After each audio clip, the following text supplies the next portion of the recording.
Selamat datang saudara-saudari. Kita belajar mengenai kesembuhan dalam jiwa kita. Langkah keempat adalah datang sebagai kanak-kanak kecil. Ya, kita belajar bahawa kenangan awal perlu penyembuhan, ya. Perlu penyembuhan.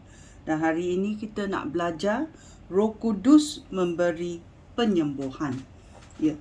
Bila kita menerima penyelamatan Yesus Kristus, ya, Yesus berkata dia akan memberi kita Roh Kudus, ya, supaya Roh Kudus datang ke dalam hati kita, mendiami dalam hati kita, dan dia tidak akan melepaskan kita.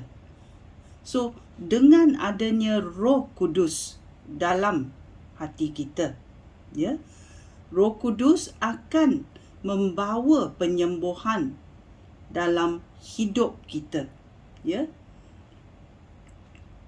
Kerana proses kelukaan dalam hidup kita bukan terjadi sekaligus aja, berhari-hari.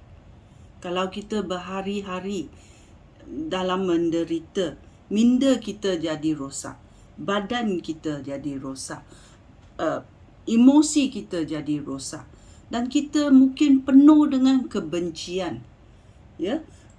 Kita dipengaruhi oleh roh jahat.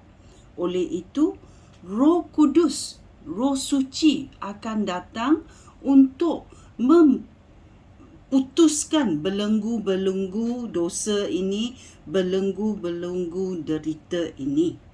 Ini adalah kerja Roh Kudus, supaya Roh Kudus menolong kita, ya, untuk membaharui minda kita, membaharui badan kita, membaharui emosi kita, supaya kita berjalan seperti Yesus Kristus di dunia ini, ya.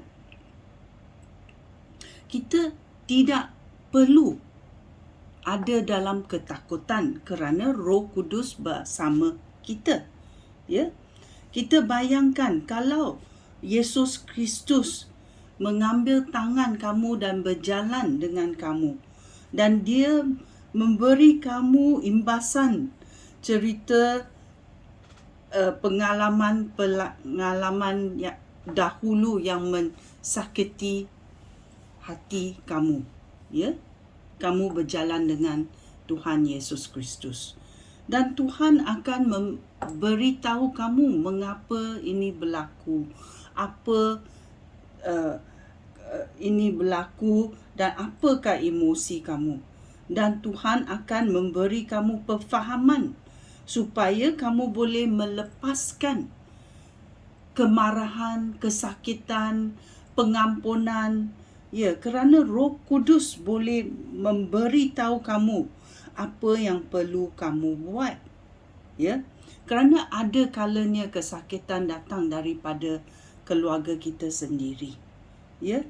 Kelukaan jiwa kita datang mungkin daripada ibu bapa kita, dari cikgu-cikgu kita, dari orang yang lebih kuat atau besar daripada kita, dan kita macam terbelenggu, tak boleh buat apa-apa kerana kita lemah.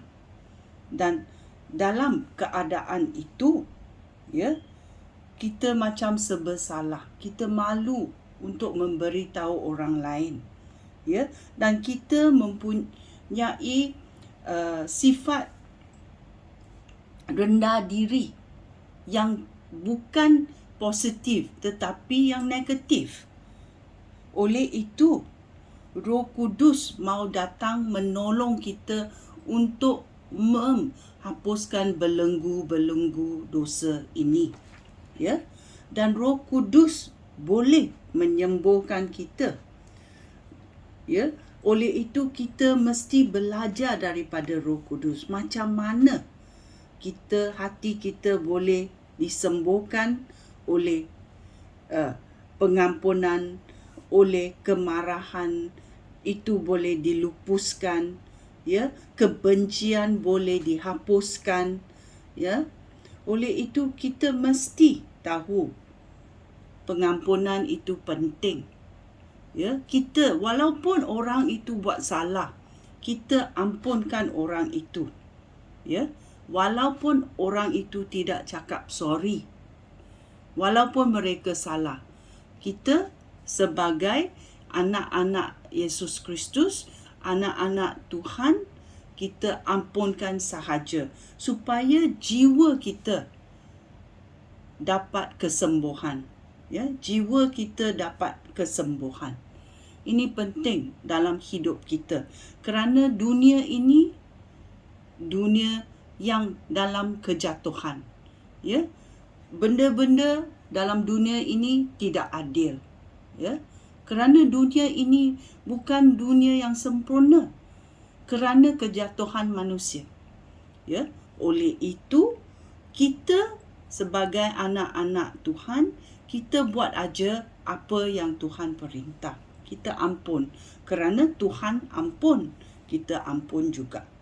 Okey? Sekian. Terima kasih. Shalom.